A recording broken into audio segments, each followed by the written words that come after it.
May dala ka bang mga troso? Pero hindi. Ito, Miss Lisa. Ganda ng mukha.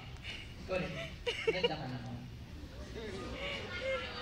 Joke! Hindi na ako nagsabi.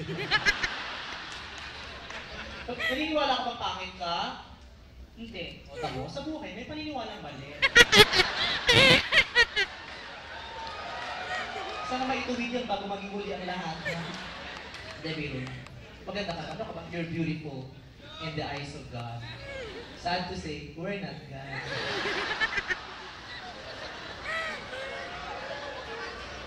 Alam mo, hindi na, haba kasi ng buhok mo eh. Pero bagay naman sa itsura mo. Pag ganyan ang mukha mo, dapat yung buhok mo, pahabain mo yung bangs mo, tapos takpan mo rito.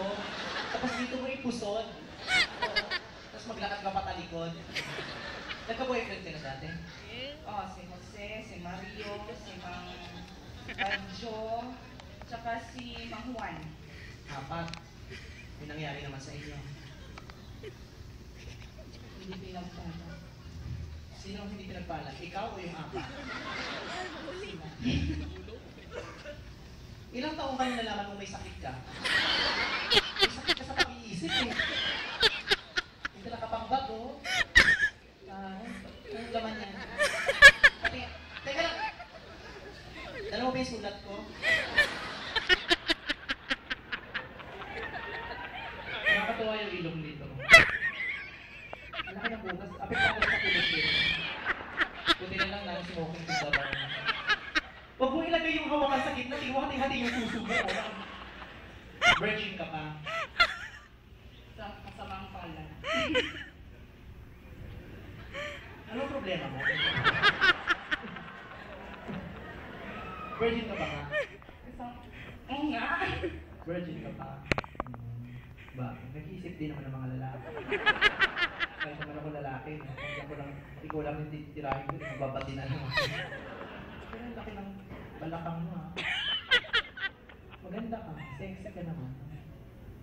Pag ganyan mo ka, mag-turtleneck ka, isagad mo rin.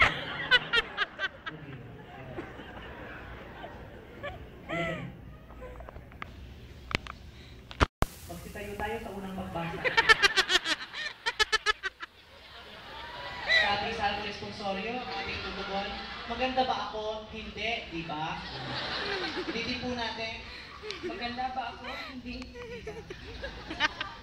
Maulo mo. Yung ano to na iba yung pagkakasunod-sunod, yung ano mo, yung tatlo. Ha? Halika dito. Patay. Alone and I don't understand exactly how it all began. Gusto ka dyan eh, sige lang pa. Just to walk to the... Tama mo ah, ang hawag pa eh.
buhok mo!